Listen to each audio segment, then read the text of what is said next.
Queridos hermanos y hermanas en el Señor, aquellos que nos siguen a través de Radio Callacoa como emisora matriz, Radio Horizonte, Mía TV, canal de YouTube de la Basílica, redes sociales. Le envío un saludo de alegría, porque hoy es el domingo de la alegría. Aquellos que vienen como peregrinos, también un saludo cercano a ustedes y les saludo con la alegría del Señor. En este domingo, tercer domingo del tiempo de Adviento, la palabra de Dios está centralizado en la alegría. Es el domingo del gozo. Y ustedes se preguntarán, en medio de tantas dificultades que está pasando el mundo, en medio de una pandemia que gracias a Dios no está haciendo tanto estrago, de tantos problemas en la vida, hoy la iglesia habla de la alegría. ¿Y cuál es la razón fundamental? Como dice San Pedro, dar razón de nuestra fe. Esa alegría no brota del corazón nuestro, porque ya se acerca el nacimiento de lo más sublime, de lo más noble, que es un niño en un pesebre, el Mesías, el Salvador, se acerca a nosotros. Y esto debe ser motivo de gozo y alegría. Ya uno siente esa brisa desbordante del nacimiento del niño Jesús en un pesebre. Y ese es el motivo de dar razón de esta alegría. Y dentro de ese marco hemos escuchado tres lecturas. La primera del profeta Sofonías, de Pablo a Filipenses, y el Evangelio de Lucas. El profeta Sofonías nos habla: alégrate, hija de Sión, grita de gozo, Israel, regocíjate. En una sola oración menciona la alegría, el gozo y el regocijo. Porque ese pueblo estaba decaído, desanimado, desorientado, y regresa de nuevo a su tierra. ¿Y qué le dice el profeta? Alégrate, hija de Sión. Alégrate, Jerusalén, regocíjate y disfruta todo tu ser, hija de Jerusalén. Así que el profeta hoy hace un llamado a ese pueblo a la alegría, al gozo. El Señor tu Dios está en medio de ti, valiente y salvador, se alegra y goza contigo, se renueva con su amor, exulten y se alegra contigo como el día de fiesta. Poco texto mencionan con tanta frecuencia la palabra alegría, porque hoy la iglesia quiere hablar de eso. Y gracias a Dios que el romano pontífice habla tanto de este tema de la alegría. Yo recuerdo a este hombre de Dios, a Juan Pablo I, un corto pontificado. Era un hombre que su rostro siempre estaba alegre. Había una sonrisa en sus labios como un hombre de paz.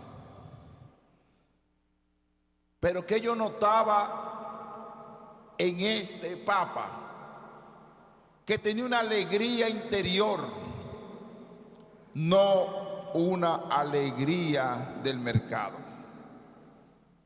Porque hay alegría que son mercantil, para complacer a un cliente, pero hay alegría que brota de la interioridad del ser humano. Así, igual el Papa Francisco siempre está alegre porque le brota del interior. Y el mismo Jesucristo siempre tenía una mirada alegre, una mirada profunda, una sonrisa en los labios, porque mostraba confianza. Así hoy el profeta Sofonías le quiere mostrar confianza a su pueblo. En la segunda lectura de Pablo a los Filipenses va en la misma línea. Alégrate siempre en el Señor. Te lo repito, alégrate, que el Señor está cerca. Hace referencia ya a la fiesta que se acerca de la Navidad. El Señor está cerca. Nada de preocuparse, sino en toda ocasión, en la oración y en la súplica, en la acción de gracia, en las peticiones, sean presentadas a Dios. Dios te brindará la paz. Dios va a custodiar tus corazones y sus pensamientos en Cristo Jesús.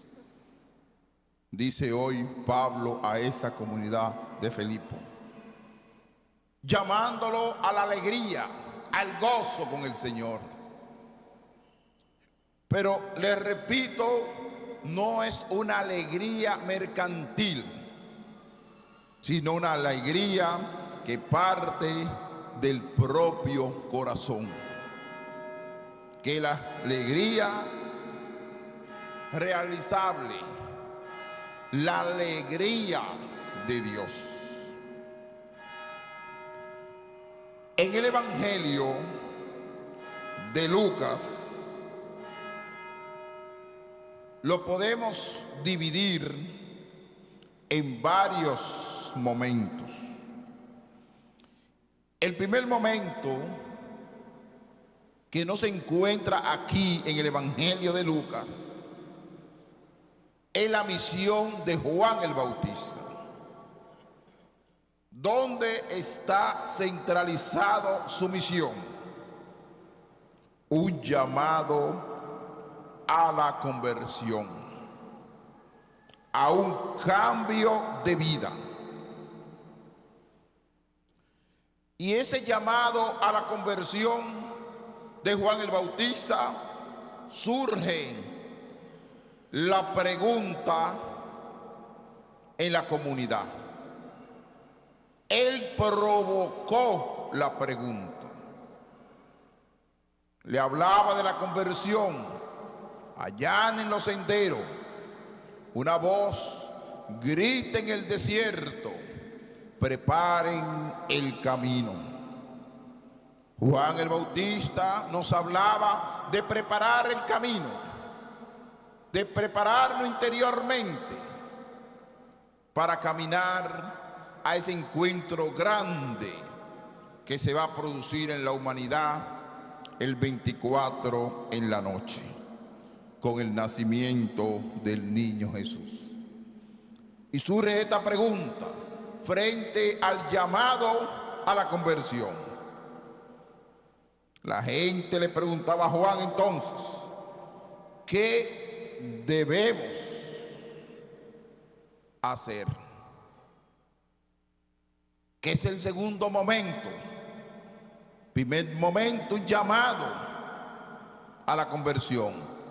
Un segundo momento, el verbo hacer, porque generalmente se utiliza mucho el verbo hablar, dialogar, pero hacer indica acción de cambio, decisiones. ¿Qué debemos hacer?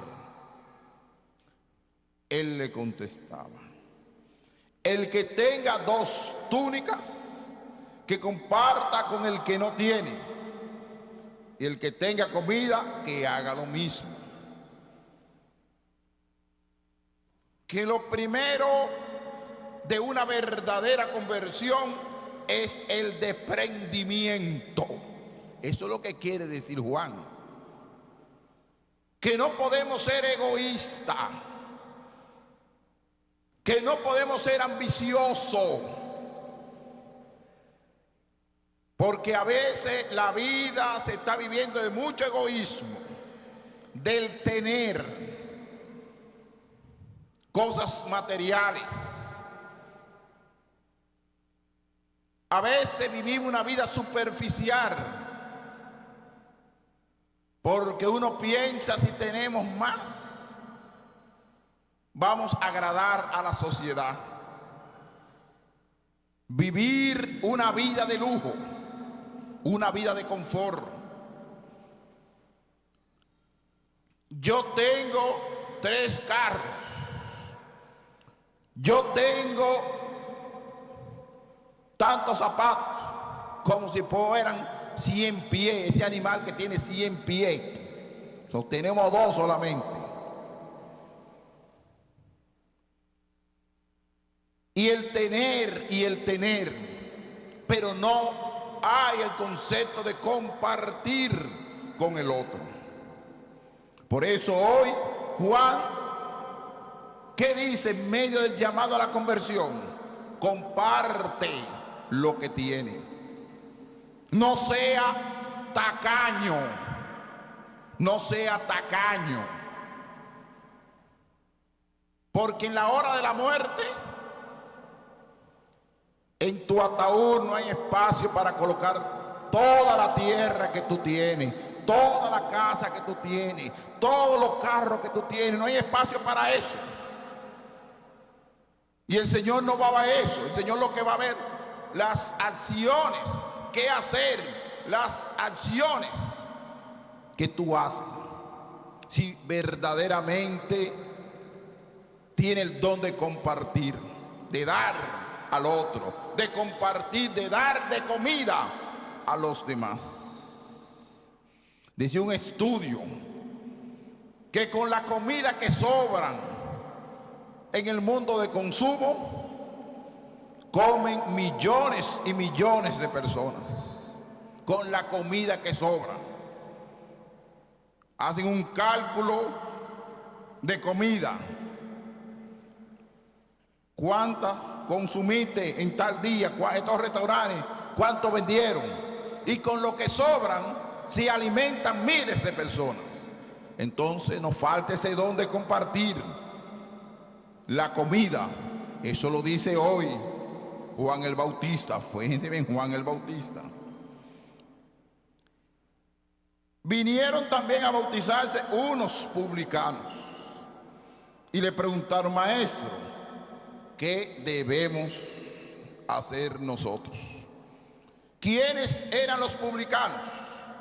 Para los judíos, los publicanos eran traicioneros,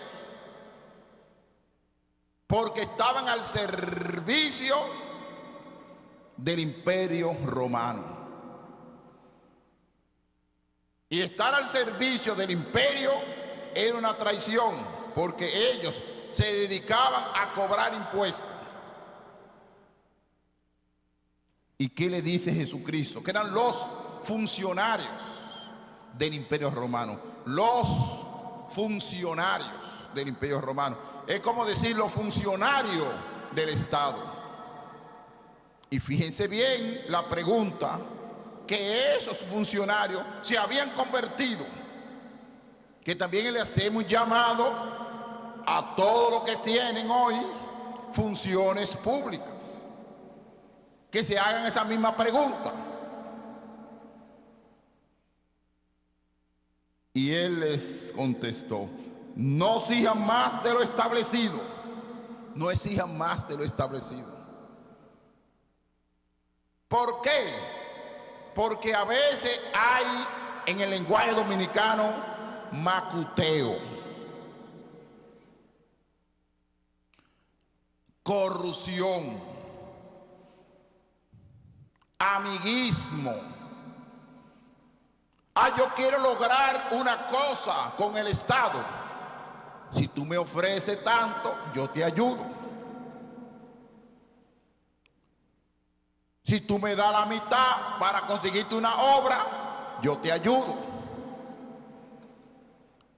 En el lenguaje dominicano, búscame lo mío, búscame lo mío. Y hoy, ¿qué es lo que dice Juan el Bautista? No exijan más de lo establecido. ¿Por qué? Porque cuando hay robo, cuando hay corrupción, un país se atrasa. Es una lacra que está acabando con el mundo, que está acabando con la humanidad, que está acabando con el país. La corrupción. Y eso es penoso y vergonzoso, que esa corrupción también llegue a la juventud. Nosotros confiamos en los jóvenes, pero han puesto jóvenes en cargo público y han actuado peores que los ancianos mayores que tienen experiencia. Eso es vergonzoso y triste que está sufriendo el país. En menos de un año han sacado una barca de funcionarios públicos porque no cumplen con el Estado, porque son ligeros para robar lo ajeno y no son ligeros para trabajar por el desarrollo de un país. Y dice hoy la palabra de Dios: no exijan más de lo establecido, cumplan con lo que tienen que cumplir. Otro grupo, unos soldados, igualmente le preguntaron: ¿y nosotros qué debemos hacer? La misma pregunta, el verbo hacer. Los soldados pertenecen a un ejército, son disciplinados, lo orientan éticamente. Cuando digo soldado, aquí entra el policía, entra el militar, entran todos los que tienen que ver con el equipo de orden de un país, con la seguridad de un país. Y ellos le preguntan hoy a Juan también: ¿y nosotros qué debemos hacer? Y dice: no hagan extorsión, ni se aprovechen con falsas denuncias, sino conténtense, pónganse contentos con la paga, con el salario. Fíjense, están hablando de los soldados y los militares. No lo está inventando Monseñor Jesús, sino Juan el Bautista. se lo diría a los soldados: estén contentos con su sueldo. ¿Y cuántos generales en este país están en procesos judiciales que quizás no tengan culpa, quizás sean inocentes, pero hay sospecha, hay prueba? Todo el mundo es inocente hasta que se compruebe lo contrario, pero están siendo cuestionados por el Ministerio Público. Entonces, ¿qué le dice la palabra de Dios? Que se pongan contentos con su sueldo, que no anden haciendo corrupción, que no anden robando, principalmente el patrimonio del Estado. Como que no tienen conciencia social, porque el que roba y el que es corrupto no tiene conciencia social, no tiene responsabilidad social. Y hoy se lo dice claramente: que cumplan y que solamente con su salario sea necesario. Todo el pueblo, el tercer momento, que es la gran humildad, con esto termino, la gran humildad de Juan el Bautista, en el tercer momento del texto. Todo el pueblo estaba admirado y todos se preguntaban en su interior sobre Juan si no era el Mesías. Y Juan se llenó de humildad y de sencillez y les respondió, dirigiéndose a todos: yo le bautizo con agua. ¿Qué quiere decir el bautismo de agua? El bautismo de conversión. Pero viene el que es más fuerte que yo. Ahí está la humildad de Juan el Bautista, que no se cree primero, porque en este mundo hay muchas personas que se creen primero que los demás y por eso fracasan, que se creen grandes más que Dios y no son capaces de reconocer que hay un Dios en tu vida, que tú tienes que rendirle cuenta. Juan el Bautista le rendía cuenta al Mesías. Y él dice: hay uno más fuerte que yo. A veces uno se cree fuerte, grande en la humanidad y se cree más que Dios. Y es capaz de humillar y maltratar a los demás. Y no tiene la capacidad humilde de reconocer que hay un Dios en la trascendencia que tú tienes que rendirle cuenta. Dice: a quien no merezco desatarle la correa de sus sandalias. Y le dice claro: él le bautizará con Espíritu Santo y fuego. Así que viene la fortaleza de Dios.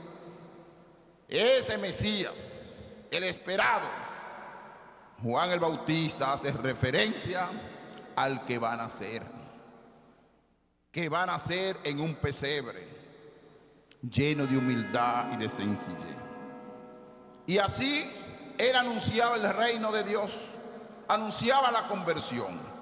Vamos a pedir al Señor en este momento que nos dé esa capacidad de lo que yo he mencionado, de cumplir con Dios y no tener tanta ganancia en este mundo encima de la normalidad. Que así sea. Amén.